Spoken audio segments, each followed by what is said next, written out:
And if you consistently pay attention to political polls, the lack of consistency may just baffle you. But what are they really doing? Are they really that far off? Well, tonight we're looking at the key thing that you need to be looking for.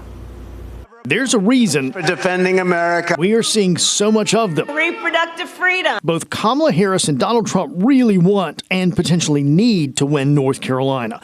And because polling has the race in our state so tight, both seem to think they have a chance. For us voters, those same polls, though, can be a bit confusing. A candidate is up in one poll, then even more so in another poll, then down, then tied. It's especially a head scratcher when polling results come out so close together. I think what people should believe is that this election is too close to call. So, I mean, I've seen the same polls you're talking about, and those are probably the dead-on numbers. And the way I interpret every one of those is within the margin of error. I think we just don't know. And that's where the polls are consistent.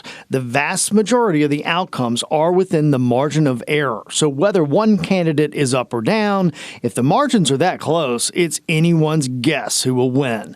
Yeah, that can be a little frustrating for voters. We're living in an age where we want some certainty on one side or the other.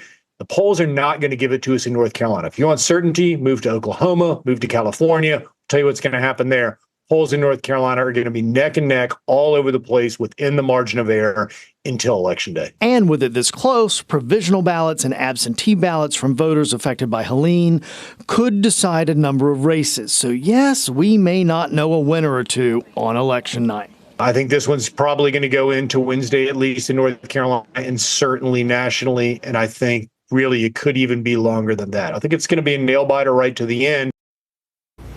Yeah. So, if you love your shows like Young and the Restless and The Price is Right, we might have to interrupt that programming and let you know who won a certain race for days to come. It's going to take a while, I'm sure. It is. Like you said, it's a nail biter. It's, we think it's over, but it's not always over. And there's so many polls. They're up and down, up and down. I know. It's hard to keep track. I'm ready to move on. Which, this brings us to our question of the day. Do you trust political polls? Hundreds of you have voted so far, and right now 90% of you say no, you do not trust political polls. To weigh in, head over to the CBS 17 News app, click the menu in the upper left corner, then select CBS 17 Votes.